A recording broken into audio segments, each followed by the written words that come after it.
Assalamualaikum warahmatullahi wabarakatuh. Selamat pagi. Alhamdulillah hari ini kita bertemu lagi untuk belajar materi fisika kelas 12. Untuk hari ini kita masih melanjutkan dari bab kemarin, itu bab 1 tentang rangkaian searah. Materi esensial kita yaitu arus listrik pada rangkaian tertutup. Pada dasarnya, rangkaian listrik dibedakan menjadi dua, yaitu rangkaian listrik terbuka dan rangkaian listrik tertutup. Perbedaannya adalah rangkaian listrik terbuka itu rangkaiannya belum dihubungkan dengan sumber tegangan atau contohnya pada gambar adalah baterai. Sedangkan rangkaian listrik tertutup itu suatu rangkaian yang sudah dihubungkan dengan sumber tegangan. Pada rangkaian listrik tertutup, karena dia sudah terhubung dengan sumber tegangan, maka akan terjadilah aliran muatan-muatan listrik yang dimana dia mengalir dari potensial tinggi ke potensial rendah atau dari kutub positif ke kutub negatif. Untuk susunan pada hambatan itu ada dua. Yang pertama susunan seri hambatan listrik. Bisa kalian perhatikan pada gambar, di sini ada resistor 1, 2, dan 3. Resistor ini adalah alat yang memiliki hambatan. Nah, di sini dimaksudkan sebagai susunan seri apabila resistor ini disusun secara berurutan atau berkelanjutan. Tidak ada cabang, tapi langsung. Pada susunan seri, karena dia disusun berkelanjutan atau berurutan, jika salah satunya rusak, maka yang lainnya dia tidak akan terjadi aliran listrik atau operasinya akan terputus karena tidak ada aliran listrik yang melalui resistor berikutnya.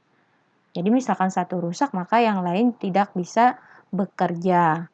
Nah, manfaat susunan seri biasa digunakan pada sekring atau pemutus daya yang selalu dipasang seri dengan. Ada beberapa prinsip di susunan seri yang perlu kita ingat. Yang pertama, susunan seri itu bertujuan untuk memperbesar hambatan suatu rangkaian. Dan juga susunan seri itu berfungsi sebagai pembagi tegangan. Nah, yang antara B dengan C ini juga harus diingat bahwa pada susunan seri itu kuat arusnya tiap hambatan sama. Sedangkan tegangannya pada ujung hambatannya berbeda.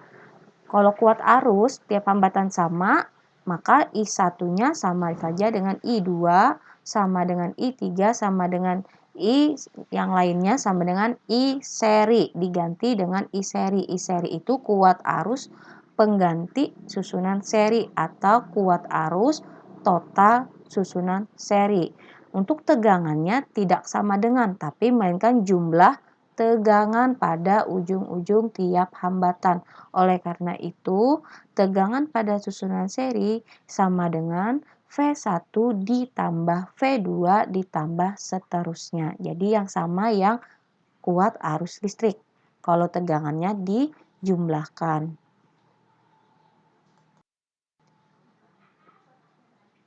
Susunan paralel hambatan listrik. Nah, pada susunan paralel hambatan listrik, kalau kalian lihat pada gambar, di sini resistornya itu dia memiliki titik cabang nih, seperti ada simpang tiganya.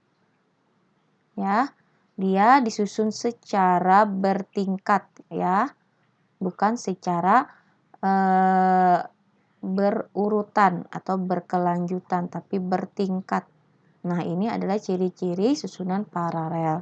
Untuk persamaannya, kalau paralel itu dia pakai 1/RP, ada 1 pernya. Nanti kalian lihat di slide sebelumnya, itu kalaunya susunan seri dia tidak ada 1 pernya. Nah, untuk V totalnya, V1 sama dengan V2 sama dengan V3. Dia berkebalikan dengan yang seri. Ini adalah ketentuan pada rangkaian paralel. Bahwa persamaan yang berlaku pada hambatan tadi adalah 1/RP. Pakai 1/RP ya, pakai 1/.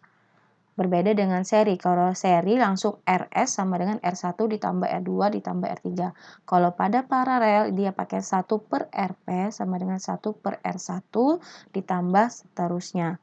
Nah, pada paralel dia pada setiap hambatannya jumlah kuat arusnya sama dengan jumlah kuat arus yang mengalir melalui hambatan pengganti. Atau di sini IS sama dengan I1 ditambah I2 ditambah I3. Berbeda ya sama yang seri. Kalau seri dia sama besar. Kalau di paralel dia I1 ditambah I2 ditambah I3. Ini harusnya IP ya. Kuat arus pengganti susunan paralel. Kalau tegangan pada hambatan penggantinya itu sama. Maka VP, ini harusnya VP ya, bukan S. VP sama dengan V1 sama dengan V2 sama dengan V3 dan seterusnya.